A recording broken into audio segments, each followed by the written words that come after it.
The chapter. Jessica Morris. She dreamt of him again, not in the way that she was used to, longing, aching, searching for answers. This time it felt different, soft, vivid, like her soul had opened an old door without even thinking.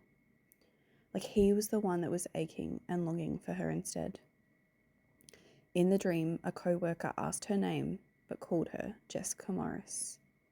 Her name wasn't Morris, it had never been, but she didn't correct him, she just let it slide.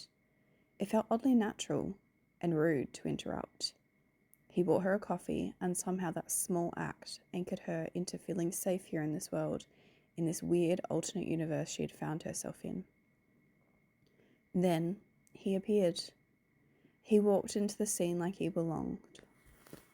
He sat next to her, and the man who had bought the coffee was back and called her Jessica Morris. Everyone looked, and she froze. She could feel everyone's eyes burning on her. It did look weird. She hadn't explained it, and now he might think something strange. Like, why was she using his name? She did the only thing that made sense to her in that moment. She tucked herself in closer to him. And instead of him pulling away, questioning or humiliating her, he pulled her in closer and nuzzled into her. She was safe again. He didn't seem bothered. He just looked at her and said, "Would you like to go on a date with me?" While he prepared for this date, he left her with his grandmother. They sat in a car while it was parked, and she kept playing with the clutch.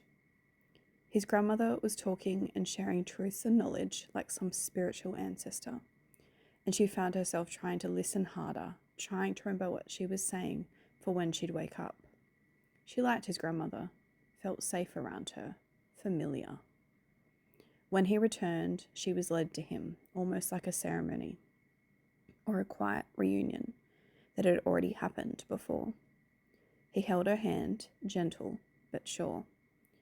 He was trying to romance her, but not in a loud or pushy way. It was tender, thoughtful.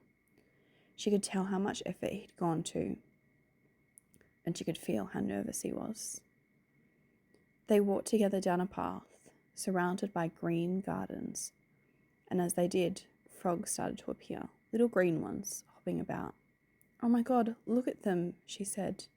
He watched her, delighted that she wasn't squeamish. She told him that she used to catch them as a kid. One jumped on her leg. He tried to catch it, held it for a moment before it leapt away. And then she noticed more of them on her, tiny frogs resting on her thighs and her shin, none on him. He smiled, almost proud. But the further they walked, the bigger the frogs got. At first she was almost afraid. Suddenly the path was full of them, and there was nowhere to walk anymore. She could feel their energy. It was swallowing her, protective, not malice, but overwhelming. The bigger ones were coming closer to scope her out, but they weren't coming for her. They were protecting the smaller ones from afar, making sure their babies were safe. Still, the sheer number of them made her feel unsafe. She panicked. She didn't want to hurt them. She didn't want to step on them or make it worse. He sensed her panic and tried to tell her that it was okay, that they wouldn't hurt her, that he knew. Still, she tried to jump awkwardly to get away from them, and she lost her footing and fell into water, a pond. She could feel the frogs around her pulling, not drowning her, but not letting her go either, like they were inspecting her, asking her body questions that they didn't understand. He didn't hesitate. He was at the edge, reaching for her.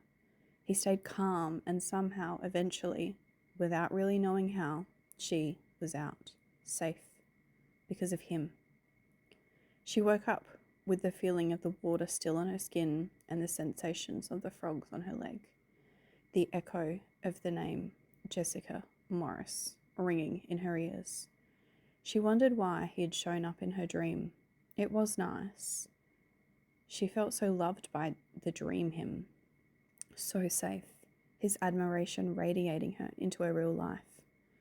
She googled parts of the dream, trying to find meaning. She translated Morris, looking for anything that might help. She stumbled across a meaning, leadership, being drawn out of water. And that was enough for her to know it meant something, and she trusted time would reveal the rest.